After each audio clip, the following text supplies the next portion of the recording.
Hello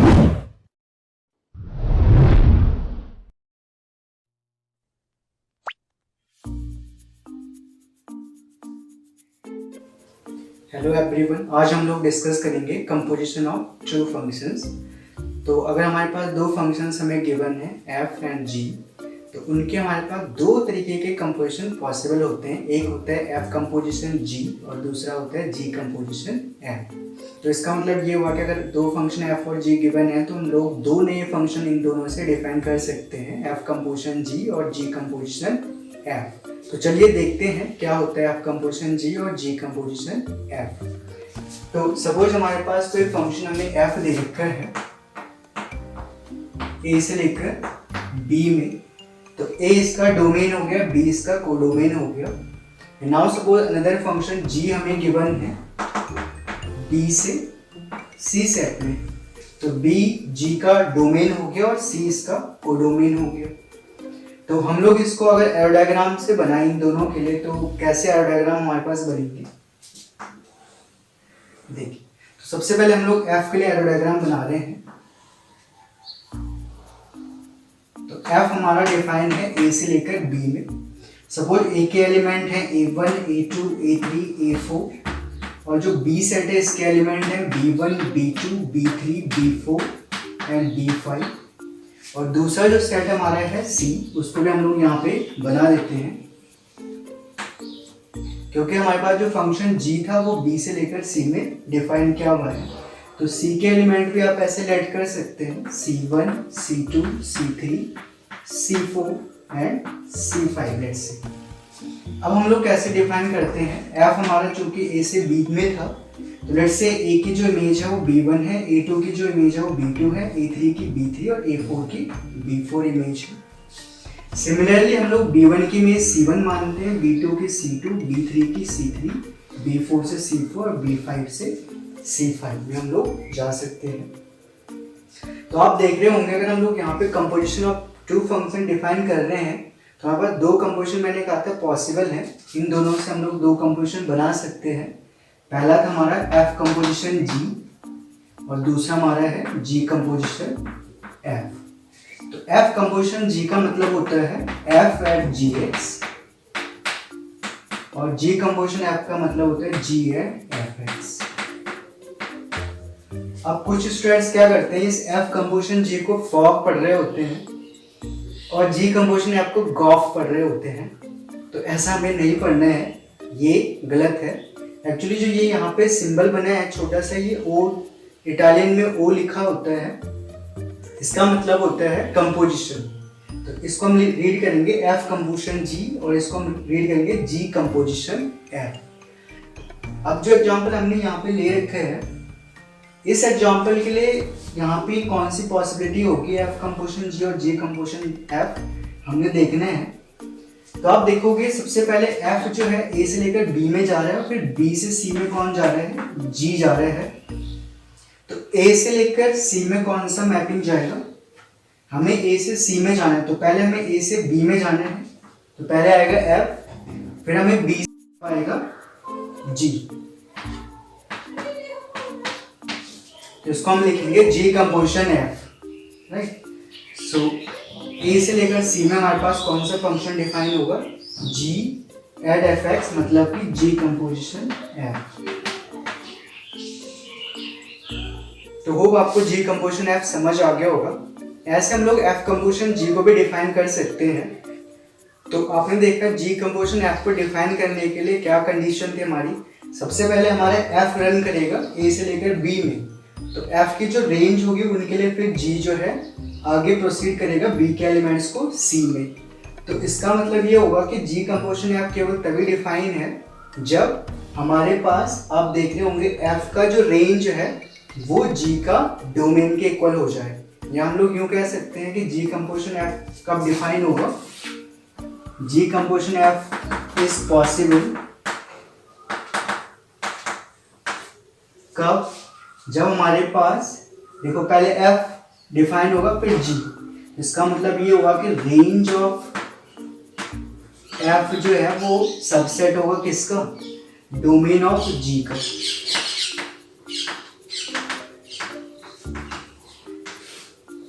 तो जी composition F तभी define होगा जब एफ का जो रेंज है वो जी के डोमेन का सबसेट बन जाए, अदरवाइज जी कंपोजिशन एफ हम लोग डिफाइन नहीं कर सकते हैं। अब अगर आप बात करें एफ कंपोजिशन जी की, तो वो आप इसमें डिफाइन नहीं कर सकते हैं, क्योंकि एफ कंपोजिशन जी के लिए पहले जी की जो रेंज होनी चाहिए वो एफ के डोमेन के सबसेट के इक्वल होगी, बट ऐसा यहाँ पे पॉसिबल नहीं है। बट अगर हम लोग इस तरीके से डिफाइन करें कि जो जी की रेंज है वो एफ के डोमेन का सबसेट बन जाए, तो यहाँ पे हमारा एफ कंपोजिशन जी भी पॉसिबल हो पाएगा। तो इसको भी मैं एक एग्जांपल से आपको समझाता हूँ। लेट्स से हमारे पास जो एफ है वो डिफाइन है ए से लेकर बी में, और जो जी फंक्शन है वो डिफाइन कर रखा है हमारा कहाँ से, सी से लेकर ए में। तो अगर हम देखेंगे तो जी का जो रेंज है वो एफ के डोमेन का सबसेट हो जाएगा यहाँ पर। तो इसी अब हम लोग इसी में क्या है, इसका एरो डायग्राम बनाएंगे।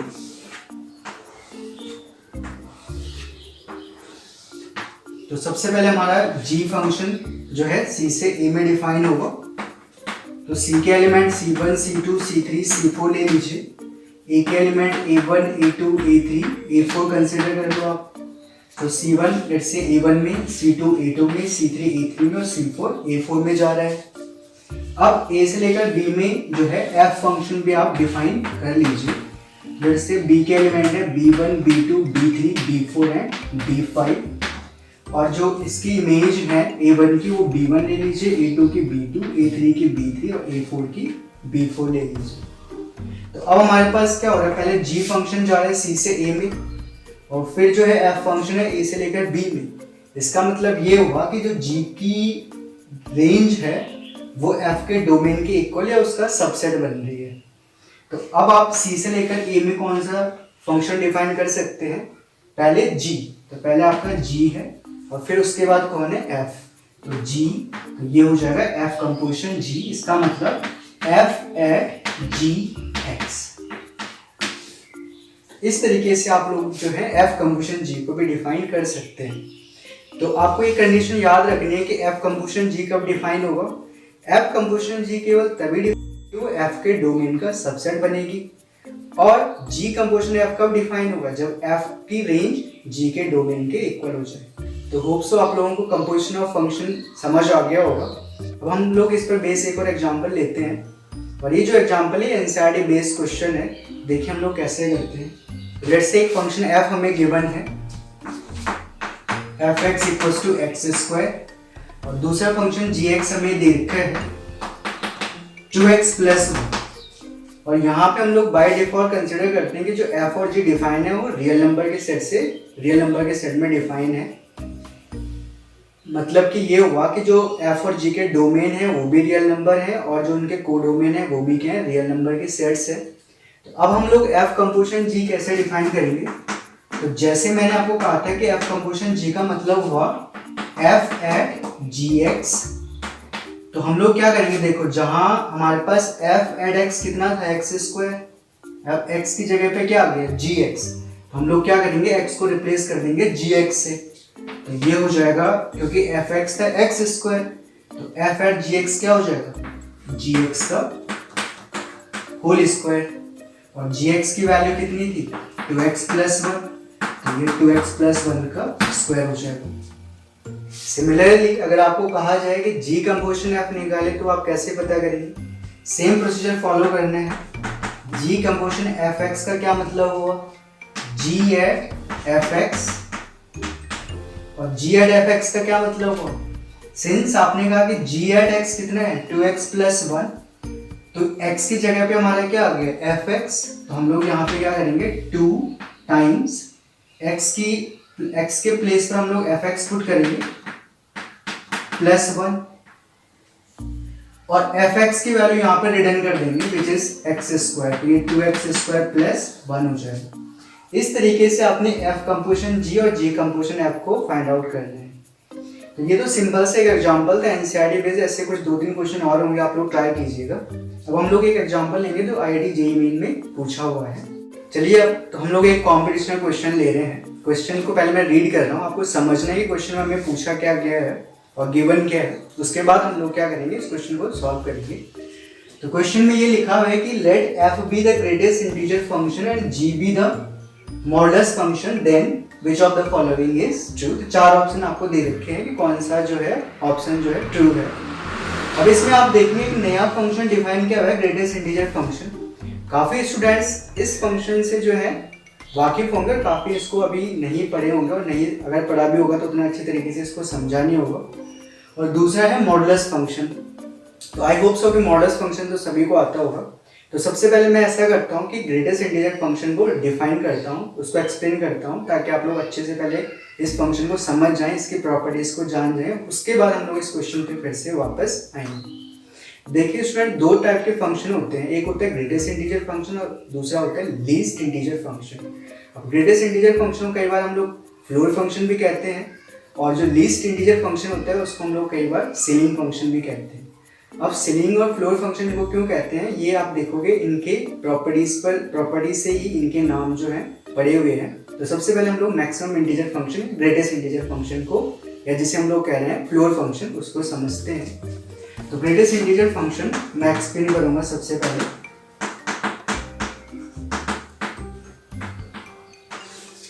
या जिसको हम लोग कहते हैं फ्लोर फंक्शन, है ना। तो देखो आप इसको ऐसे समझिए, फ्लोर का क्या मतलब हुआ। फ्लोर मीन जैसे आपका जहाँ पे आप स्टैंड करते हो that surface is the floor. तो अगर ये चौक है, अगर मैं इसको यहाँ पे छोड़ दूँ तो ये कहाँ गिरेगी, फ्लोर पर। तो इसका मतलब ये हुआ कि x जो ग्रेटेस्ट इंटीजर फंक्शन होते हैं वो भी इसी तरीके से वर्क करते हैं। जो भी x की वैल्यू होगी वो उसको फ्लोर पे डालेगी। फ्लोर पे डालने का मतलब ये हुआ कि उसके बिहाइंड जो इंटीजर होगा, x की जो वैल्यू आप ले रहे हैं उसके जस्ट बिहाइंड जो इंटीजर है उसमें वो कन्वर्ट हो जाता है। तो that's why it is said to be the floor function. तो हर एक x के लिए कहाँ पे ग्रेटेस्ट इंटीजर फंक्शन इसकी वैल्यू को कहाँ पुट करेगा, जो उसके लेफ्ट में या जो उसके बिलो जो इंटीजर है वहाँ पे इसकी वैल्यू को पुट करते हैं। That's why it is said to be floor function या ग्रेटेस्ट इंटीजर फंक्शन। तो इसको जो हम लोग रिटर्न करते हैं वो इस तरीके से रिटर्न करते हैं, f(x) equals to greatest integer x, right.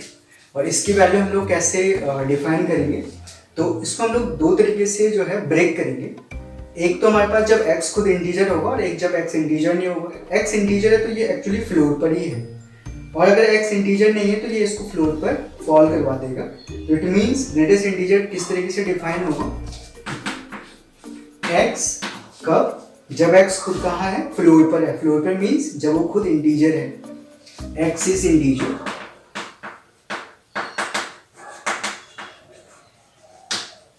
और अगर x इंटीजर नहीं है तो इसका मतलब उसके लेफ्ट में या उससे जस्ट बिलो जो इंटीजर है। So integer just left to x, कब, जब x इंटीजर नहीं है, when x is not an integer। तो डेफिनेशन तो इसकी ऐसे बनती है। अब इसकी वैल्यूज अगर देखो, मैं एग्जांपल से आपको समझाता हूँ, फिर आपको ये ज़्यादा क्लियर समझ आ जाएगा। तो आप x की 4-5 वैल्यूज ले लीजिए, तो देखते हैं कि ग्रेटेस्ट इंटीजर फंक्शन की वैल्यू उन x पर क्या होती है। लेट्स से मैं यहाँ से अपनी तरफ से जो है x की वैल्यू पहले 2-3 हम लोग इंटीजर कंसिडर कर लेते हैं। 2 ले लिया, -2 ले लीजिए। तीसरा जैसे x की वैल्यू आपने 1/3 ले ली, और चौथा आप x की वैल्यू -1/3 ले लीजिए। अब इन पर ग्रेटेस्ट इंटीजर वैल्यू क्या होगी हम लोग चेक करेंगे। तो इसके लिए आप ऐसा कीजिए, सबसे पहले जो है नंबर लाइन को ड्रॉ कर लीजिए। यहाँ पे मैं नंबर लाइन को ड्रॉ कर रहा हूँ, ये 0 है। अब देखिए ये 2 है, और मैंने कहा था कि अगर कोई x की वैल्यू इंटीजर है तो ग्रेटेस्ट इंटीजर फंक्शन उसको इंटीजर ही रहने देता है, उतना ही रहने देता है, क्योंकि वो ऑलरेडी कहाँ पर है, फ्लोर पर है। सो जैसे 2 है तो ये 2 ही होगा। या जैसे -2 है, -2 इज ऑल्सो इंटीजर, तो इसकी वैल्यू भी -2 ही होगी। बट जैसे 1/3 है, अब 1/3 रियल लाइन पर कहाँ पर लोकेट होता है, आप जानते हैं 1/3 इज बिटवीन 0 एंड 1। तो 1/3 इज नॉट अ इंटीजर, तो इसके जस्ट बिलो या जस्ट लेफ्ट में कौन सा इंटीजर है, इसके लेफ्ट में है 0। तो 1/3 के लिए ग्रेटेस्ट इंटीजर फंक्शन की जो वैल्यू होगी वो कितनी हो जाएगी, 0। सिमिलरली -1/3, अब -1/3 को आपको पहले लोकेट करना है कि ये है कहाँ पर। तो -1/3 -1 और 0 के बिटवीन है। तो -1 और 0 के बिटवीन होने की वजह से इसके लिए जो ग्रेटेस्ट इंटीजर होगा या जो इसका फ्लोर इंटीजर होगा, या हम ये कह दें कि जो इससे जस्ट बिलो इंटीजर है वो कौन से है, -1। सो -1/3 के लिए ग्रेटेस्ट इंटीजर वैल्यू क्या हो जाएगी, -1। तो आप समझ गए होंगे कि ग्रेटेस्ट इंटीजर फंक्शन या फ्लोर फंक्शन लोग कैसे डिफाइन करते हैं। तो ग्रेटेस्ट इंटीजर फंक्शन क्या होता है, अगर x इंटीजर है तो उसकी वैल्यू वही रहती है, अनचेंज्ड रहती है। और अगर वो इंटीजर नहीं है तो उसके रियल लाइन में उसके जस्ट बिलो या जस्ट उसके लेफ्ट में जो इंटीजर होगा वो उसकी वैल्यू हो जाती है। अब हम लोग ग्रेटेस्ट इंटीजर फंक्शन का पहले ग्राफ प्लॉट करते हैं और देखते हैं कि इसका ग्राफ किस तरीके से आता है। तो चलिए अब ग्रेटेस्ट इंटीजर फंक्शन का हम लोग ग्राफ प्लॉट करते हैं। वैसे this is y axis, this is x axis.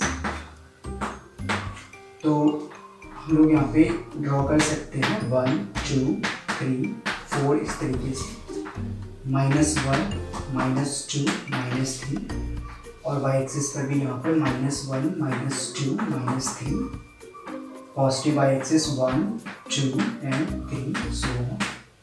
तो 0 और 1 के बिटवीन अगर आप देखें तो 0 और 1 के बिटवीन जितने भी फ्रैक्शंस हैं उन सबके लिए ग्रेटेस्ट इंटीजर 0 है। तो 0 और 1 के बिटवीन ग्रेटेस्ट इंटीजर फंक्शन की वैल्यू हमेशा 0 ही रहेगी। और जैसे ही x की वैल्यू 1 होगी, क्योंकि ये इंटीजर है, इसमें ग्रेटेस्ट इंटीजर फंक्शन की जो वैल्यू है वो 1 हो जाएगी। तो जैसे हम लोग x की वैल्यू 1 रखेंगे, इस पर ग्रेटेस्ट इंटीजर फंक्शन की वैल्यू 1 हो जाएगी। तो ये यहाँ से जंप कर जाएगा और 1 पर आ जाएगा। अब 1 और 2 के बिटवीन जितने भी नंबर्स हैं उनके लिए ग्रेटेस्ट इंटीजर कौन है, 1। तो इन सब के लिए इस पर वैल्यू 1 ही रहेगी और 2 पर ये फिर जंप कर जाएगा, और जैसे ही 3 पे आएगा फिर ये जंप कर जाएगा। तो आप देख रहे होंगे ये एक तरीके से स्टेयर्स बन रही हैं, जिनका लेफ्ट वाला पार्ट मैंने डार्क सर्किल बनाया और जो राइट साइड वाला एंड है उसको मैंने हॉलो सर्किल बनाया है, क्योंकि वहाँ पे फंक्शन की वैल्यू जंप कर जा रही थी और लेफ्ट में फंक्शन की वैल्यू एग्जिस्ट कर रही है। सिमिलरली -1 और 0 के बिटवीन जितने भी x हैं उनके लिए ग्रेटेस्ट इंटीजर की वैल्यू -1 होती है। -2 और -1 के बिटवीन जितने इंटीजर उनके लिए ग्रेटेस्ट इंटीजर की वैल्यू -2 होगी। -2 और -3 के बिटवीन -3। इस तरीके से तो जो ग्राफ इसका आ रहा है वो स्टेयर्स की फॉर्म का आ रहा है। तो ग्रेटेस्ट इंटीजर फंक्शन का जो ग्राफ है इस तरीके से आप इसको प्लॉट कर सकते हैं। अब इसकी कुछ प्रॉपर्टीज भी हैं, लेकिन आगे के लेक्चर में मैं उनको एक्सप्लेन करूंगा। अब इसके बाद मैं थोड़ा सा जो है लीस्ट इंटीजर फंक्शन को भी डिफाइन कर लेता हूँ। वो जस्ट मैक्सिमम इंटीजर फंक्शन है, ग्रेटेस्ट इंटीजर फंक्शन का अपोजिट होता है। ग्रेटेस्ट इंटीजर फंक्शन जो है x को कहाँ फेंक रहा था, फ्लोर पे फेंक रहा था, मीन जस्ट बिलो जो इंटीजर था वहाँ लेके जा रहा था। लीस्ट इंटीजर फंक्शन क्या करेगा, इसका अपोजिट करेगा, वो आगे वाला जो इंटीजर होगा वहां लेके जाएगा, या यूं कहिए x को वो कहाँ फेंकेगा, सीलिंग पर फेंकेगा ऊपर की तरफ। तो इसलिए हम लोग इसको कहते हैं सीलिंग फंक्शन, या यूं कहिए लीस्ट इंटीजर फंक्शन। तो लीस्ट इंटीजर फंक्शन को हम लोग कैसे डिफाइन करेंगे, या जिसे हम लोग कहते हैं सीलिंग फंक्शन।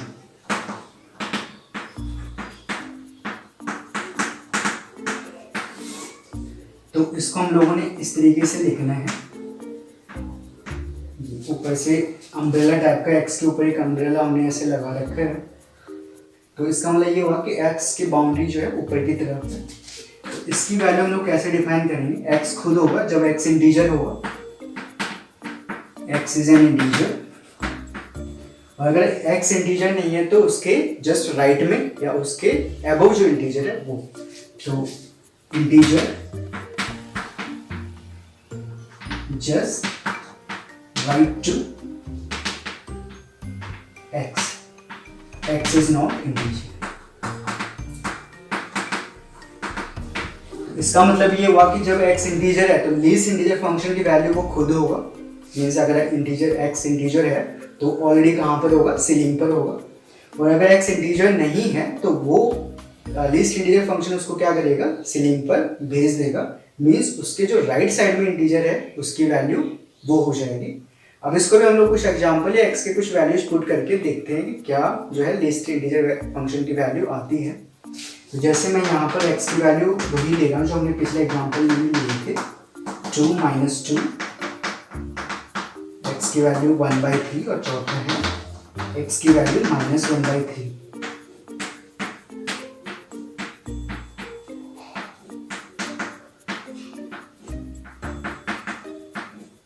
तो आप देखेंगे कि 2 और -2 तो इंटीजर है, तो लीस्ट इंटीजर की फंक्शन की वैल्यू इन पर तो 2 और -2 ही होगी।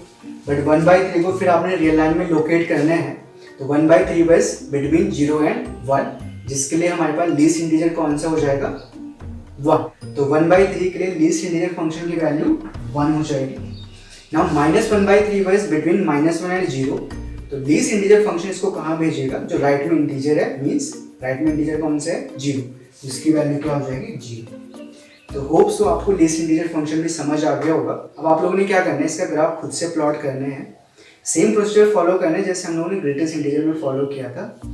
सेम ग्राफ बनेगा, बस वहाँ पर क्या हुआ करता था कि जो राइट एंड पॉइंट्स थे ग्राफ के वो हमारे हॉलो सर्किल थे और लेफ्ट एंड पॉइंट्स क्या थे, डार्क सर्किल थे। इसमें अपोजिट होगा, लेफ्ट वाले जो एंड पॉइंट होंगे वो हॉलो सर्किल होंगे और जो राइट वाले एंड पॉइंट होंगे वो क्या हो जाएंगे, डार्क सर्किल हो जाएंगे। तो चलिए पहले ऑप्शन को हम लोग पहले चेक करते हैं। इसमें हमें गिवन था कि g composition f minus f composition g at -5/3 हमें चेक करना था। तो अलजेब्रा ऑफ फंक्शन ये कहती है कि जो ये -5/3 है ये दोनों के साथ चले जाएगा separately, mean g composition f at -5/3 minus f composition g at -5/3। अब हमें फंक्शन f की वैल्यू -5/3 पर और g फंक्शन की वैल्यू -5/3 पर पता करनी है। Now f was the greatest integer function. तो f की वैल्यू -5/3 पर कितनी होगी, ग्रेटेस्ट इंटीजर फंक्शन की वैल्यू -5/3 पर, मतलब कि अगर आप देखें तो -5/3 जो है -2 और -1 के बिटवीन है रियल लाइन पर, तो इसके लिए ग्रेटेस्ट इंटीजर फंक्शन की वैल्यू हो जाएगी -2। तो हियर आई एम राइटिंग -2। फिर हम लोग g फंक्शन की वैल्यू निकालेंगे -5/3 पर, और g फंक्शन हमारा जो था वो मॉडस फंक्शन था, तो g एट -5/3 हो जाएगा मॉड ऑफ -5/3, और -5/3 का जो मॉड होगा वो 5/3 होगा, राइट। इन दोनों वैल्यूज को हम लोग इस एक्सप्रेशन में आप रिटर्न करेंगे। तो g एट f की वैल्यू हमारी आ गई -2, इसका मतलब ये होगा कि g at -2, f at g था, g की वैल्यू हमारी आ गई है 5/3, तो यहाँ पे होगा f एट 5/3। g फंक्शन फिर से हमारा मॉडस फंक्शन था, इसका मतलब -2 का मॉड आएगा यहाँ पर। f फंक्शन हमारा ग्रेटेस्ट इंटीजर फंक्शन था, इसका मतलब f की वैल्यू यहाँ पे क्या आएगी, इसका मतलब ये हुआ कि 5/3 का यहाँ पे ग्रेटेस्ट इंटीजर आएगा। तो -2 का मॉड 2 आप लोग जानते हैं, और 5/3 का ग्रेटेस्ट इंटीजर कितना होगा, 5/3 को लोकेट कीजिए रियल लाइन पर, तो 5/3 1 और 2 के बिटवीन है, तो इसके लिए ग्रेटेस्ट इंटीजर क्या हो जाएगा, 1, तो यहाँ पे आ जाएगा 1। तो 2 - 1 इज 1, और पहले ऑप्शन में इस एक्सप्रेशन की वैल्यू हमें 1 दे रखी थी और हमारी जो वैल्यू आ रही है वो भी 1 आ रही है, इसका मतलब पहला ऑप्शन जो है वो करेक्ट है, राइट। नेक्स्ट हम लोग दूसरा ऑप्शन चेक करते हैं। ये हमें गिवन था f + 2g एट -1। फिर से हमने अलजेब्रा ऑफ फंक्शंस यूज करना है, तो ये हो जाएगा f at -1 plus 2 times g at -1। f at -1 का मतलब होगा ग्रेटेस्ट इंटीजर फंक्शन की वैल्यू -1 पर, प्लस 2 g एट -1 का मतलब होगा मॉड ऑफ -1। तो ग्रेटेस्ट इंटीजर -1 की वैल्यू -1 क्यों, because -1 itself is a integer, plus 2 times -1 का मॉडुलस कितना होगा 1, तो ये आ गया 1, और इस एक्सप्रेशन की वैल्यू भी हमें कितनी दे रखी थी 1, इसका मतलब बी ऑप्शन हमारा करेक्ट है। चलिए अब हम लोग क्या करते हैं, सी ऑप्शन को भी चेक करते हैं।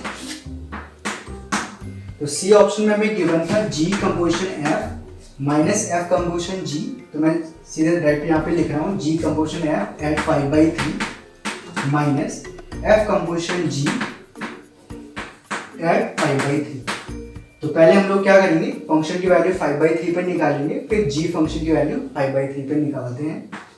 f एट 5/3 का मतलब होगा ग्रेटेस्ट इंटीजर फंक्शन की वैल्यू 5/3 पर, और 5/3 फिर आपने लोकेट करना है 1 और 2 के बिटवीन है, तो ग्रेटेस्ट इंटीजर फंक्शन की वैल्यू कितनी हो जाएगी 1।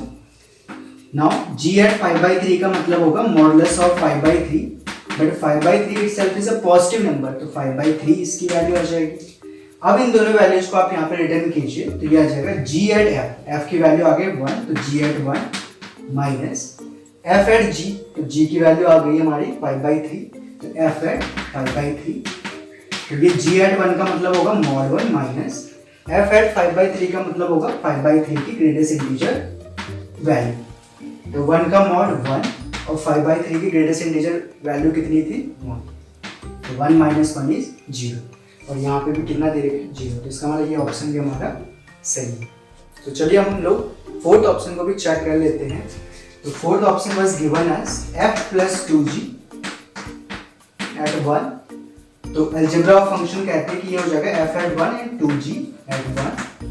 f एट 1 का मतलब होगा greatest integer function at 1, 2 times g at 1 का मतलब होगा mod 1 का ग्रेटेस्ट इंटीजर फंक्शन 1 के लिए ग्रेटेस्ट इंटीजर फंक्शन की वैल्यू 1 क्योंकि ये इंटीजर है, प्लस 2 1 का mod 1, तो ये कितना आ गया 3, बट हमें इस एक्सप्रेशन की वैल्यू जो है 1 दे रखी है और हमारी जो आ रही है वो है 3, तो ये ऑप्शन गलत था। तो इस क्वेश्चन के लिए ए, बी और सी ऑप्शन सही थे और डी ऑप्शन इनकरेक्ट थे।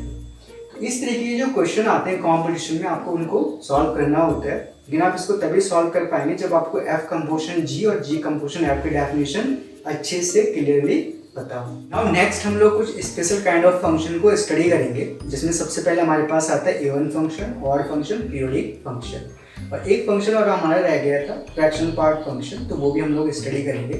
तो मैं ऐसा करता हूँ, सबसे पहले आपको फ्रैक्शन पार्ट फंक्शन समझाता हूँ, उसके बाद हम लोग इवन, ऑड और पीरियोडिक फंक्शन पढ़ेंगे। First of all fraction part function.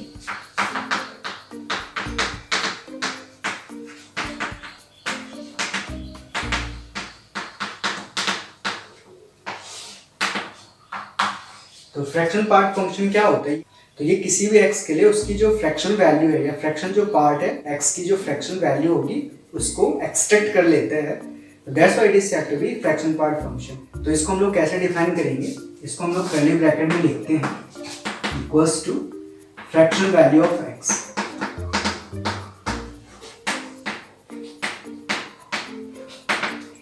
तो इसको आप ऐसे भी डिफाइन कर सकते हैं x minus greatest integer of x। अगर हम लोग x में से उसके ग्रेटेस्ट इंटीजर को माइनस कर दे तो जो रिमेनिंग पार्ट होगा that is the fraction part of x, वही इसकी वैल्यू आ जाएगी। और अगर हमारे पास x जो है इंटीजर है तो ये सीधे सीधे 0 हो जाएगा। तो दो केसेस आ गए, x minus greatest integer of x when x is not integer,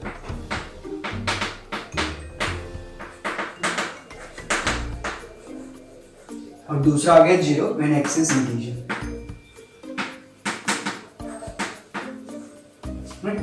इस तरीके से आप इसको डिफाइन करते हैं। जैसे हम लोग कुछ एग्जांपल लेते हैं या x की कुछ वैल्यूज लेते हैं जिनका हम चेक करते हैं कि जो है फ्रैक्शन पार्ट फंक्शन की वैल्यू क्या होगी। जैसे पहला एग्जांपल है x इक्वल्स टू, मैंने यहाँ पे 1 लिया, दूसरा हम लोग लेंगे x इक्वल्स टू 1/3। तो फ्रैक्शन पार्ट 1 की वैल्यू, क्योंकि ये इंटीजर है 1 तो इसका कोई भी फ्रैक्शन पार्ट है ही नहीं, या यूं समझिए 1 माइनस ग्रेटेस्ट इंटीजर ऑफ 1, तो 1 का ग्रेटेस्ट इंटीजर फिर से 1, तो 1 माइनस 1 0। तो वही हमने कहा था कि जब x इंटीजर होगा तो ये फ्रैक्शन पार्ट की वैल्यू क्या हो जाएगी 0 हो जाएगी। और अगर हम लोग 1/3 ले रहे हैं x की वैल्यू तो इस पे जो है फ्रैक्शन पार्ट फंक्शन की वैल्यू कितनी होगी 1/3 के लिए 1/3 minus greatest integer of 1/3, so 1/3 minus 1/3 का जो ग्रेटेस्ट इंटीजर है वो कितना है 0, यहाँ पे ये 0 आ जाएगा, तो 1/3।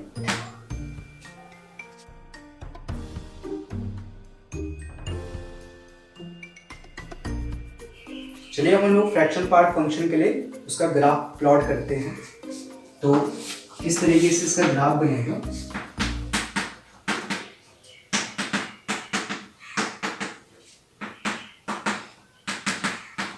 देखिए जब आप x की वैल्यू 0 और 1 के बिटवीन रन करवाएंगे तो 0 और 1 के बिटवीन जो है फ्रैक्शन पार्ट फंक्शन की वैल्यू इंक्रीज होंगी इस तरीके से, क्योंकि 1/3 पे फ्रैक्शन पार्ट की वैल्यू आपने देखी थी 1/3, सिमिलरली 1/4 पे 1/4 इस तरीके से मूव करेगा, 1/2 पर 1/2, और जैसे हमारे पास x की वैल्यू 1 हो जाएगी तो ये 1 इंटीजर है तो ग्रेटेस्ट इंटीजर, बिकॉज 1 इंटीजर है तो फ्रैक्शन पार्ट की वैल्यू एकदम से 0 हो जाएगी यहाँ पर। फिर यहाँ 1 और 2 के बिटवीन जो फ्रैक्शंस है वो इंक्रीज होंगे, और 2 पर फिर से क्या हो जाएगा 0, क्योंकि 2 इंटीजर है तो फ्रैक्शन पार्ट इसका 0 हो जाएगा। सिमिलरली 2 से 3 तक, फिर 3 पर जाती है 0। सिमिलरली -1 से लेकर 0 में, -2 से लेकर -1 में। तो आप देख रहे हैं फ्रैक्शन पार्ट फंक्शन अगर आप इस तरीके से हम लोग प्लॉट कर सकते हैं। नेक्स्ट हम लोग स्टडी करेंगे इवन फंक्शन।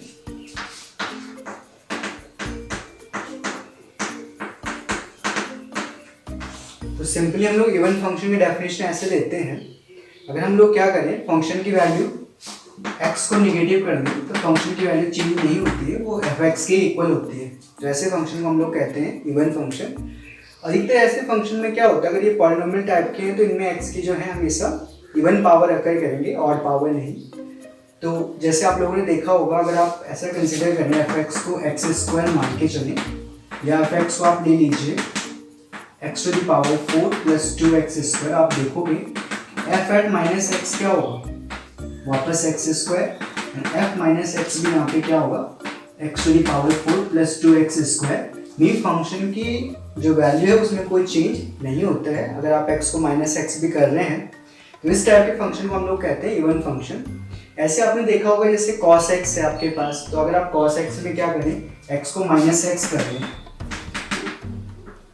तो if you replace x by -x तो ये आएगा cos -x, cos -x is cos x। ये फंक्शन भी हमारा क्या हो जाएगा इवन फंक्शन हो जाएगा। थर्ड हम लोग डिस्कस करेंगे ऑड फंक्शन के बारे में।